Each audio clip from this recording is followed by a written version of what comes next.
কিছুদিন আগে আমাদের এখানে কৃতি শিক্ষার্থীদের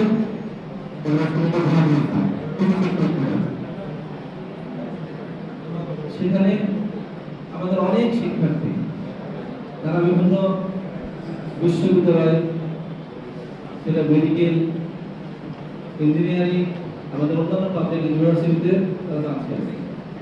তারা কিন্তু তোমাদের মতোই এইভাবে এখানে বসেছিল, তারা তোমাদের মতোই ক্লাস করেছে। তারপরে তারা সময়টাকে সঠিকভাবে কাজে লাগাইছে, তারা কিন্তু সাফল্যের একটা সুন্দর জায়গায় পৌঁছে গেছে।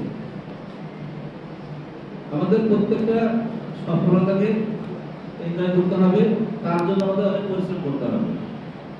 তোমাদের হাতে যে সময়টুকু আছে, তোমরা যারা দেখো কি একটা মানে এই মুহূর্তটা কেমন একটা মুহূর্তে একটা বিদায় বেলা, তোমাদের সাথে কিন্তু এইভাবে কথা বলার সুযোগ আর কখনো হবে না।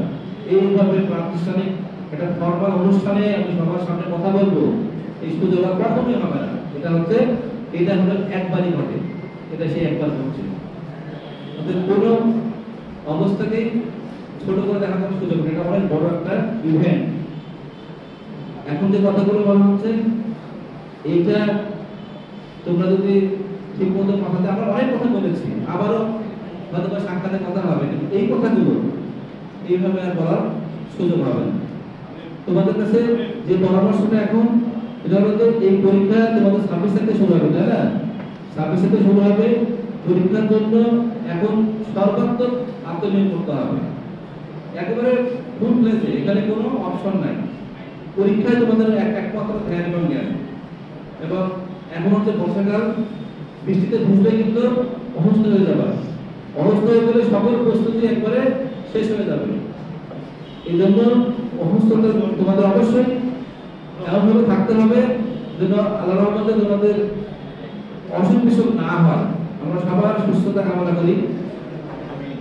আরেকটা বিষয়, এই যে তোমরা এখানে আছো, আমাদের এখন সবচেয়ে বড় একটা ক্রাইসিস, যেটা আমাদের জাতীয় ক্রাইসিস, সেটা হলো মাদকের সমস্যা। এটা সিরিয়াস সমস্যা। মানে খেলার ছলে বন্ধুদের সাথে মিশতে গিয়ে দেখা যায় যে অনেকে এই পথে পা বাড়ায়, একবার পা বাড়ানোর পরে আর ফিরে আসতে পারে না, ওর জীবন শেষ। জীবন কিন্তু অল্প সময়, বেশি সময় না। আজকে তুমি 2025 সাল, ধরো যে এই 15 বছর 20 বছর, এরপরে তোমার চাকরি জমা হয়ে যাবে, হয়তো পড়ে যাবে, হয়তো অনেক দূরে চলে যাবে। মাঝখানে তো সময় খুবই কম। এই সময়টা ঠিক মতো কাজে লাগাও। তোমরা সাফল্যের চূড়ান্ত শিখরে উপনীত হও, দয়া করে সবসময় তোমাদের সুস্থতা এবং মঙ্গল সবসময় কামনা করি। তোমরা সফল হলে আমরা সফল, আমরা সফল, তোমার পরিবার সফল, দেশ সফল। তোমরা ব্যর্থ হলে আমরা সবাই ব্যর্থ। অর্থাৎ তোমাদেরকে সফল হতেই হবে, এখানে কোনো সেকেন্ড অপশন নাই। আর তোমাদের সফলতার মাধ্যমে তোমরা তোমার জীবনকে এনজয় করবে, এটা আমরা সবসময় দোয়া করি।